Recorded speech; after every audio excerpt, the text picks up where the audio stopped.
Olá, seja bem-vindo. Meu nome é Luciana Sanches Mendes, eu sou professora da Universidade Federal Fluminense e esse é um vídeo sobre a morfologia diacrônica, os nomes. Mais especificamente, o que eu vou tratar aqui é da redução de casos, vou falar mais especificamente até dos substantivos, mas sempre tenham em mente que quando a gente coloca a categoria nomes, a gente está falando de substantivos e adjetivos.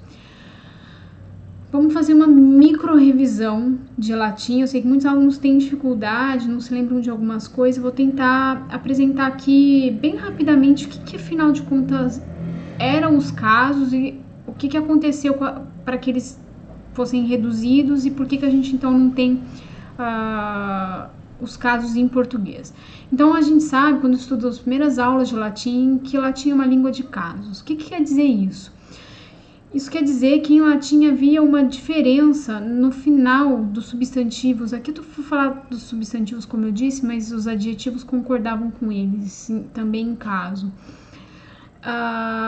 Havia uma diferença na forma final para indicar o caso, e o caso indicava, então, diferentes funções sintáticas. Então, aqui eu tenho o marinheiro está aqui, e nauta, que é o sujeito, então ele está no nominativo e por isso que ele tem essa forma. Aqui para essa disciplina não importa a gente saber quais são as funções sintáticas atribuídas a cada caso. Eu marquei em vermelho justamente para vocês observarem que eles tinham terminações diferentes, aqui a gente vai tratar da morfologia. Então quando eu digo vi o marinheiro, então o marinheiro agora tem função de objeto, ela tinha então uma outra terminação, a terminação de acusativo. Quando eu digo o nome do marinheiro é Cláudio, aqui eu tenho do marinheiro, tinha outra terminação. Vejam que eu não estou usando a preposição, então não havia preposição aqui para marcar essa relação.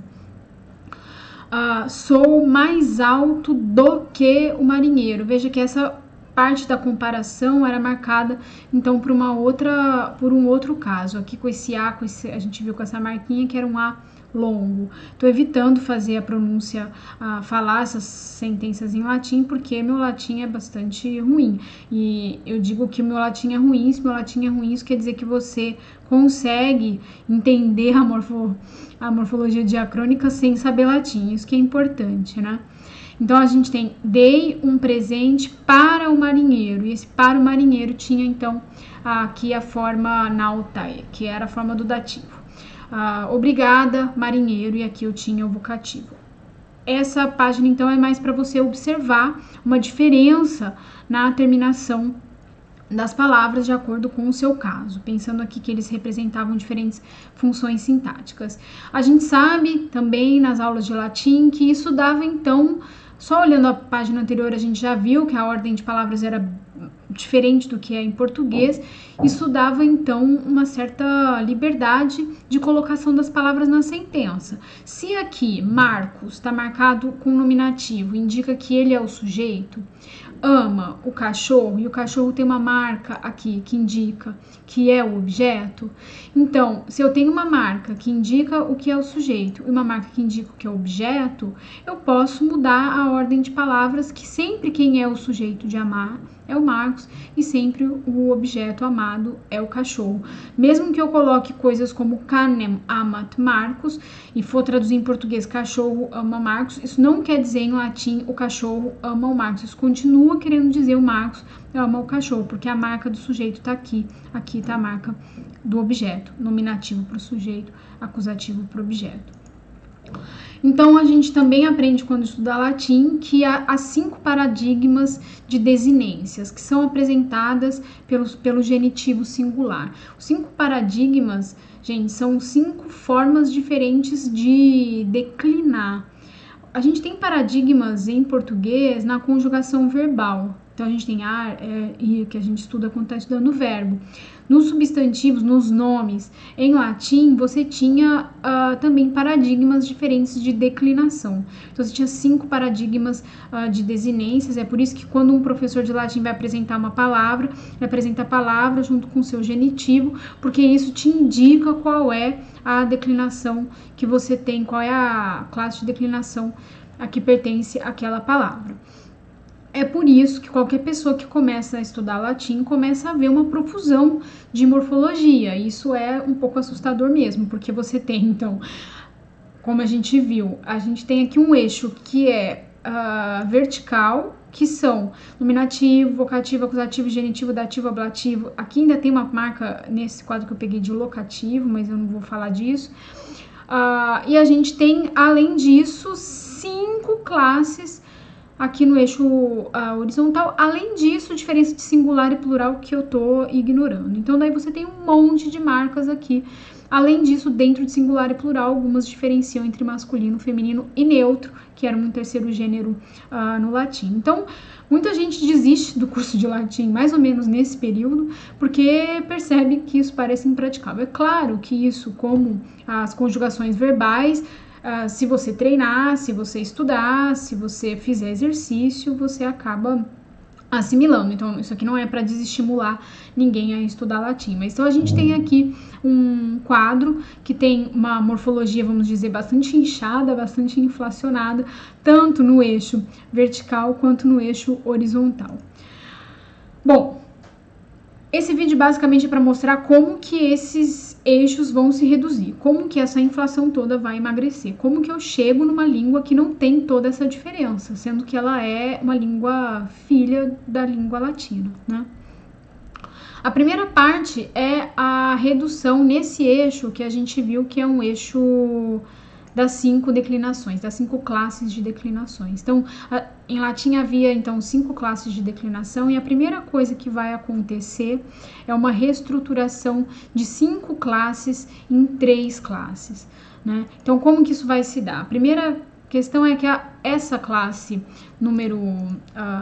a quinta classe, essa classe vai ser uma classe que vai ser a primeira a sumir, né? Ela vai ser uma das classes que vai sumir, e ela vai ser assimilada na terceira e na segunda.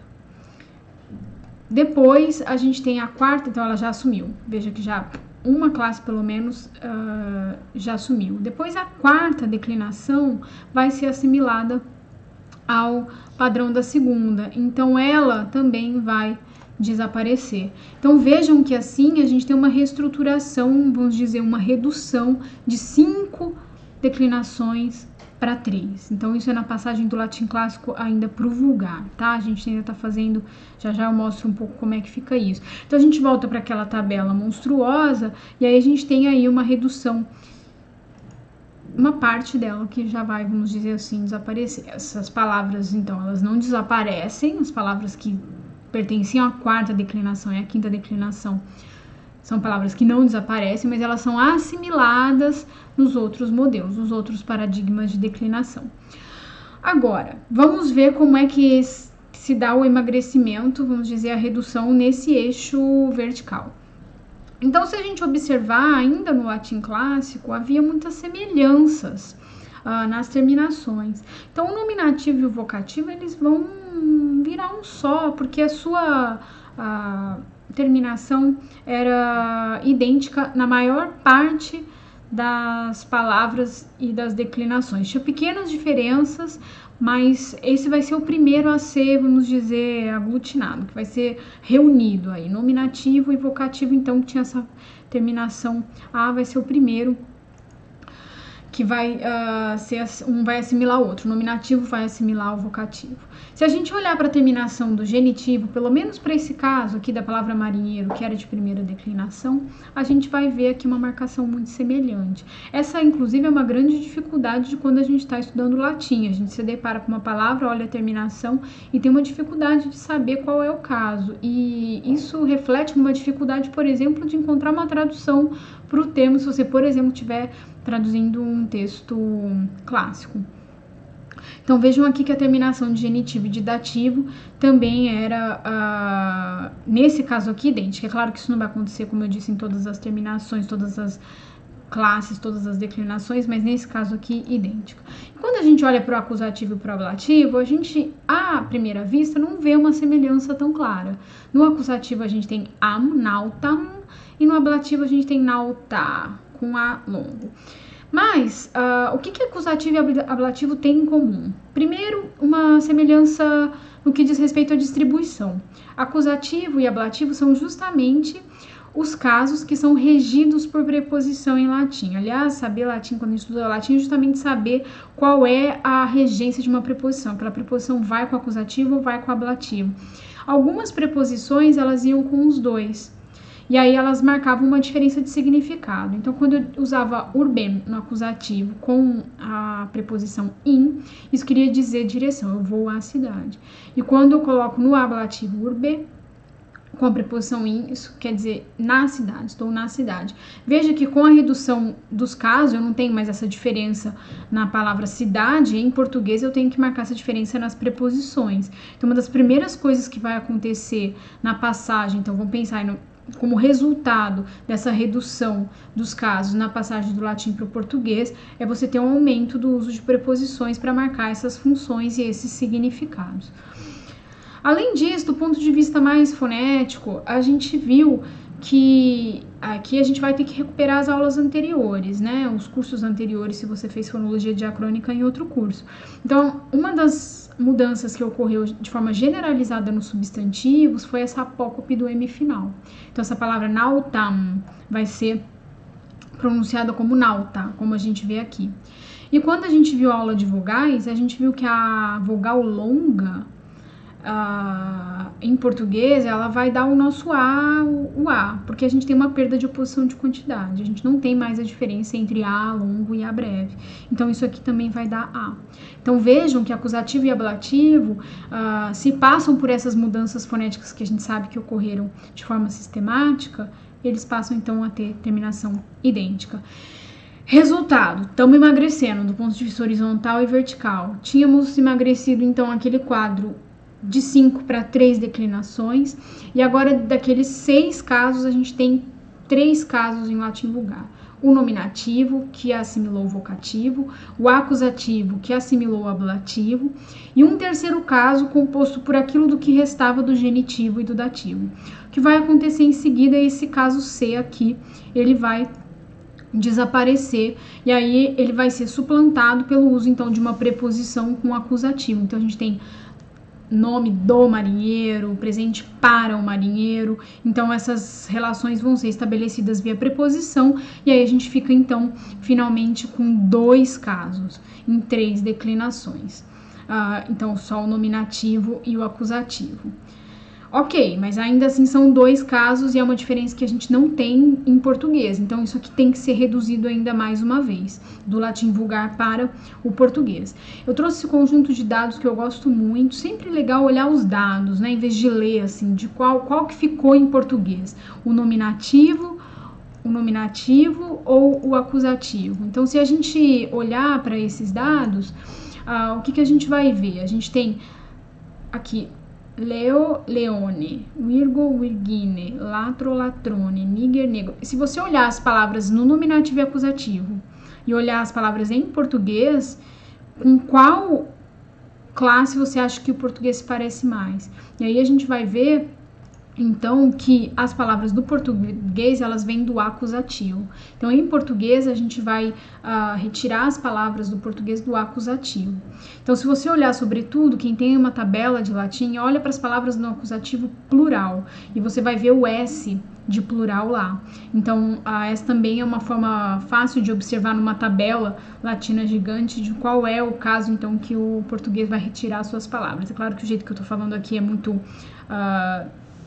ainda metafórico, ainda não é de onde vai retirar. Então, o nome técnico para isso é o caso lexicogênico. O que é caso lexicogênico?